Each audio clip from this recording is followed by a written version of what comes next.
Good morning students. अब हम next story के साथ क्लास में आ चुके हैं, तो सभी नेक्स्ट स्टोरी को बिल्कुल केयरफुली पढ़ेंगे। Write a story, write a story, story लिखो using the outline given below. जो आउटलाइंस हमें दी हुई है उनको पढ़ते हुए हमें स्टोरी को पढ़ना है। असाइन अ सूटेबल टाइटल, एक उचित शीर्षक देना है, and moral it to it, और इसका एक शिक्षा भी हमें लिखनी है। अब ये क्या लिखा हुआ, a thick forest, a lion sleep, a mouse moving over. तो इससे पता लगता है कि एक तो लोयन वर्ड आ रहा है, एक माउस वर्ड आ रहा है, तो हमें क्लियर हो गया कि ये कौन सी story, lion and the mouse. तो हम स्टार्ट करते हैं, the lion and the mouse, ये इसका टाइटल हो गया। Once a lion was sleeping under the tree, एक बार एक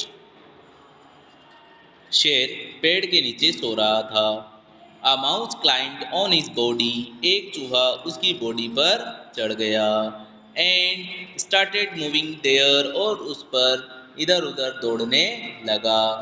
The lion woke up, शेर जाग गया। He got angry, उसे बहुत गुस्सा आया। He caught the lion in his paw, उसने माउस को उसके पंजे में पकड़ लिया। He was ready to kill it, वह उसे मारने को तैयार था। The mouse begged for mercy, चूहे ने क्षमा याचना की, उससे माफ़ी मांगी, दया करने को कहा। मर्सी यानी होता है दया।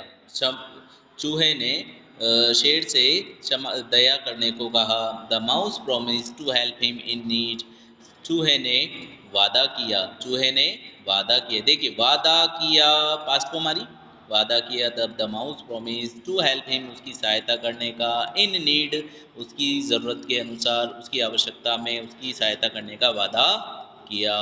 द लोयन लाफ्ड एट दिस, शेर को इस बात पर क्या आई, हंसी आई। ठीक है।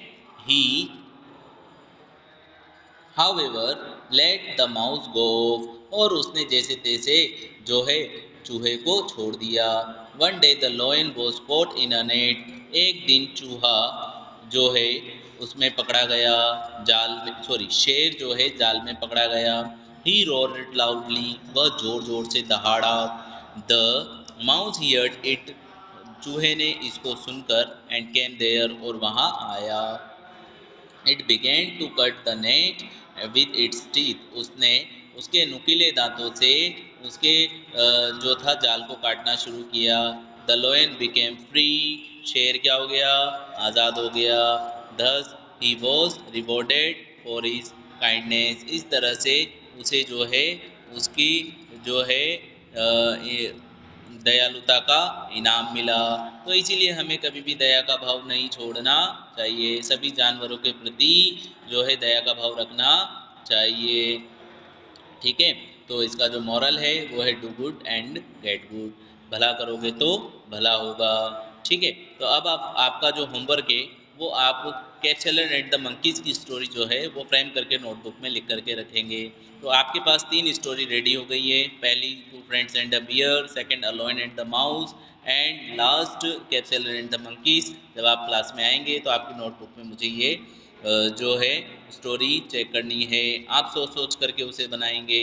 ओके, मिलते हैं नेक्स्ट क्लास में। Thank you.